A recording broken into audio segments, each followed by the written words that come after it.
கழிவு நீரை கொட்டிய கேரள லாரியை சிறைபிடிக்கப்பட்டிருக்கிறது. அதிக வெப்பத்தால் ஐஸ் கட்டி உருகியதால் லாரியை நிறுத்தி மீன் கழிவு நீரை ஓட்டுநர் திறந்து விட்டுள்ளார். இந்நிலையில் அந்த லாரி தற்போது பறிமுதல் செய்யப்பட்டு சிறைபிடிக்கப்பட்டுள்ளது. மேலும் விவரங்களை தருகிறார் நமது செய்தியாளர் மோகன். முழு விவரம். மீன்களை ஏற்றிச் சென்ற லாரியிலிருந்து கழிவுநீர் திறந்து விடப்பட்ட நிலையில் இந்த லாரியை சிறைபிடித்து பொதுமக்கள் பொள்ளாச்சி அருகே உள்ள காவல் நிலையத்தில் ஒப்படைத்திருக்கின்றார்கள். அதாவது மீன்களை பொறுத்தவரையில் பதப்படுத்துவதற்காக நீண்ட நாட்கள் வைப்பதற்காக ஐஸ் கட்டி பெட்டியில் வைப்பார்கள்.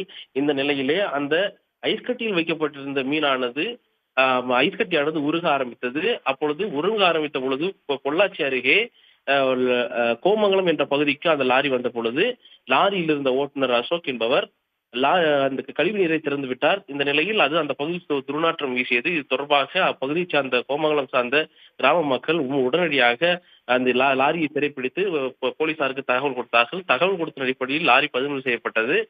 இது போன்று 3 முறை இந்த பகுதியில் மீன் கழிவுகள் கொட்டப்பட்டதாக கிராம மக்கள் புகார் தெரிவித்திருக்கின்றார்கள். எனவே இந்த சம்பவத்தில் பறிமுதல் செய்யப்பட்ட லாரி மற்றும் ஓட்டி வந்த ஓட்டுநர் மீதும் உரிய நடவடிக்கை எடுக்க வேண்டும் என போலீசாரிடம் அப்பகுதி மக்கள் தெரிவித்திருந்தார்கள். அதன் அடிப்படையில் முதல் தெரிய தகவல் அறிக்கை பதிவு செய்யக்கூடிய பணிகளை மேற்கொண்டிருக்கிறார்கள் போலீசார்.